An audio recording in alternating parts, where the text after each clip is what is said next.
Hi, I'm Judi Madsen, and I have an exhibit here in Paducah Quilt Week 2019.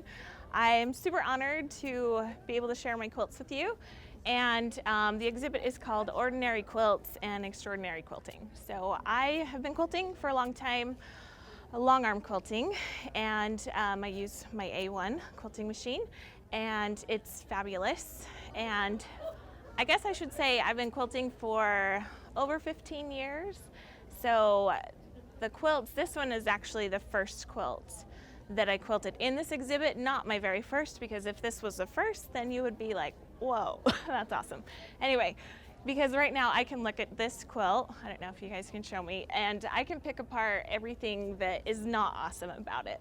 But the overall concept of this quilt, called Serenity, is it was just a labor of love for someone who wanted to, I don't know, I guess I just wanted to start. I didn't recognize or realize how much I loved quilting until like this quilt. So it's not straight, it's curvy, and like the pebbles I've improved since.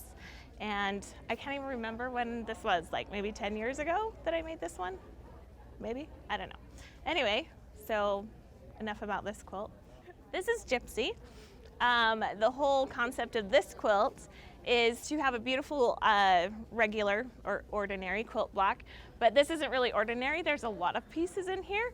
However, the sashing and the borders, I wanted to incorporate the whole quilt itself. So each one of these lines that you can see, even the white stitching, this is all just thrown on there so that there's dimension to the quilt. And the inspiration for this design is this little X right here. So you can see this incorporated into the center here.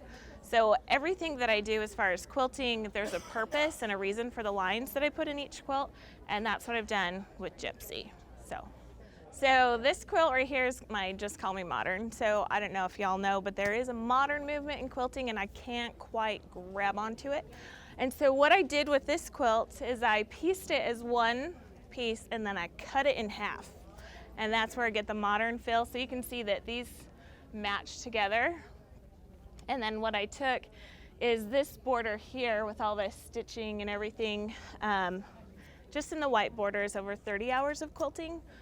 And I vowed I would never make this quilt again. However, I'm happy I did. So that's my Just Call Me Modern. Lots of work in this one.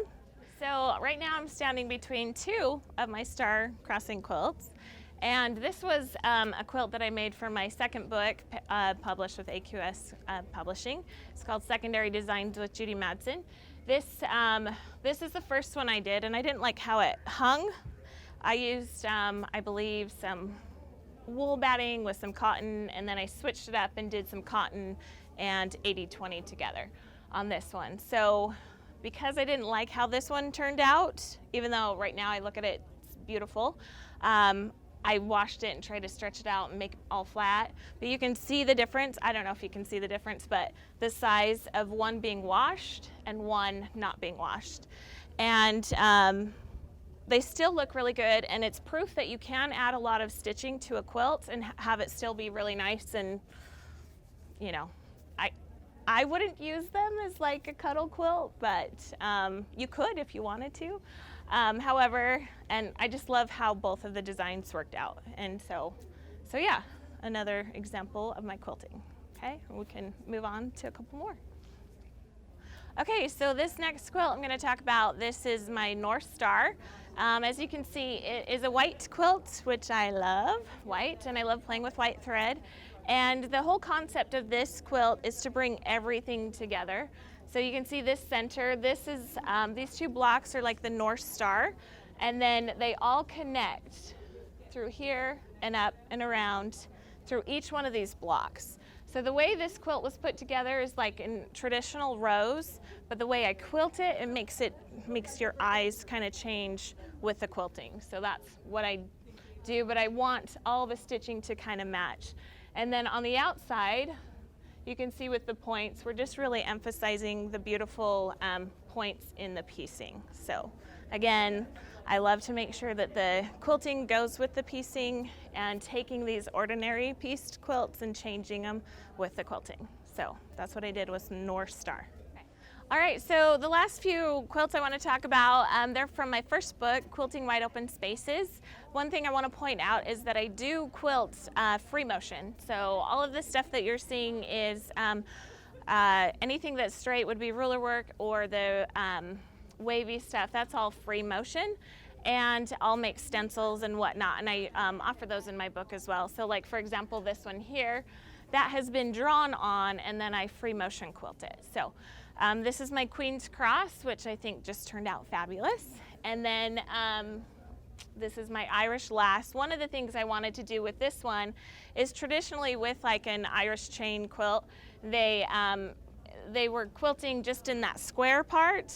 So what I wanted to do is make sure that I was filling every single spot of the white right here. I hope that makes sense, but I just wanted to fill the spot and make it look good and not just have your typical like circle feather wreath. So that's what the inspiration for this quilt was.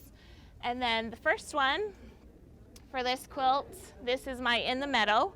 I took butterflies, dragonflies, and flowers that I drew out, created templates, and just threw those on the quilt. Not one of these designs are complete on the quilt. I wanted them to look like they were going underneath the design and through the white, and that's what I did with this quilt. So it's a lot of fun. Definitely come a long way with my quilting. A lot of my original quilts are really scary, but I hope you all know that quilting like this takes practice, so don't give up. And I'm really glad that you're taking time to look at this exhibit, and I hope you enjoy it here at Quilt Week, and we'll see you at the next Quilt Week too.